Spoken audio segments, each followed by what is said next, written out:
The Lord be with you. A reading from the Holy Gospel according to Luke. Jesus said to his disciples, "Be sure of this. If the master of the house had known the hour when the thief was coming, he would not have let his house be broken into. You also must be prepared, for at an hour you do not expect, the Son of Man will come." Then Peter said, "Lord, is this parable meant for us or for everyone?" And the Lord replied, "Who then is the faithful and prudent steward whom the master will put in charge of his servants to distribute the food allowance at the proper time? Blessed is that servant whom his master on arrival finds doing so. Truly I say to you, he will put him in charge of all his property. But if that servant says to himself, 'My master is delayed in coming,' and begins to beat the men servants and the maid servants, to eat and drink and get drunk, then that servant's master will come on an unexpected day and at an unknown hour, and will punish the servant severely and assign him a place with the unfaithful. That servant who knew his master's will, but did not make the preparations nor act in accord with his will, shall be beaten severely. But the servant who was ignorant of his master's will, but acted in a way deserving of a severe beating, shall be beaten only lightly. Much will be required of the person entrusted with much, and still more will be demanded of the person entrusted with more."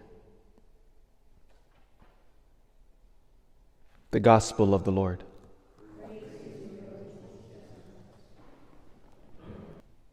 The most devout Catholic country in Europe is Poland. And it is the great country, of course, where our great saint, remember today, hails from, St. John Paul II. And what's amazing, when you look back in his life, his biography, you begin to see John Paul II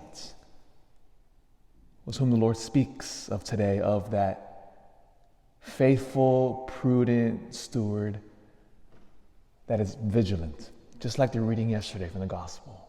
The importance of remaining vigilant and never growing weary or tired, but being faithful day in and day out.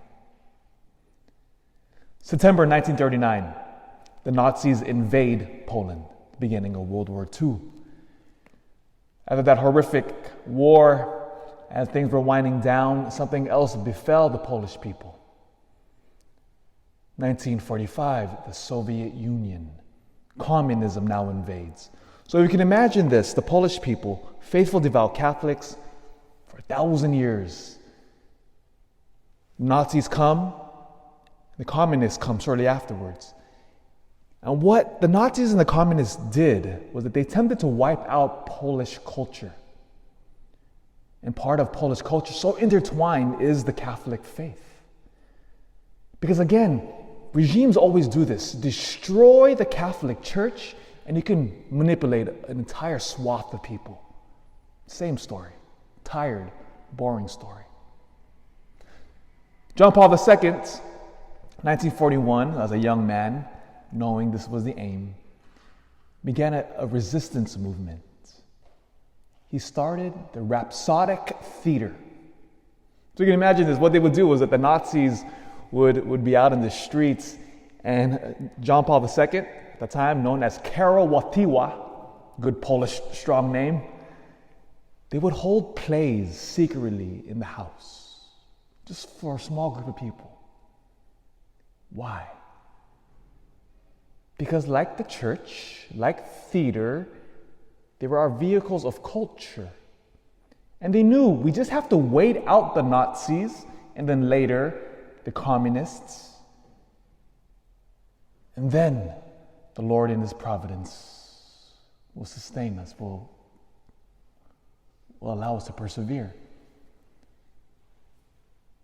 The same method He used when in 1978 He would eventually be elected Pope, to the dismay of the communist regime.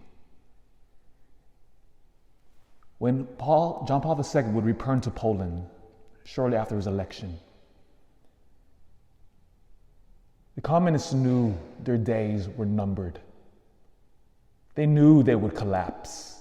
And amazingly, and even Ronald Reagan would credit the election of John Paul II for the fall of the Soviet Union, which was unheard of because we all thought that it was going to be a war, didn't we? But without firing a shot, they collapsed. Jump now. John Paul II as the reigning pope. It is said that if you were to walk into the papal apartment in the Vatican, you'd walk in the middle of the night to his room, you would hardly see him lying in bed sleeping.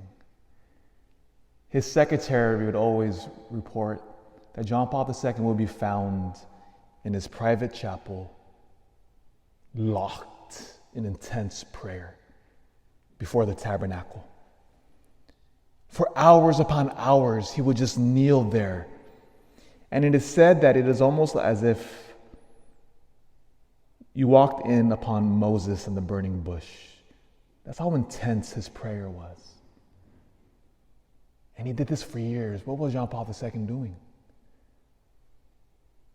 Being faithful, vigilant, and waiting for the Lord.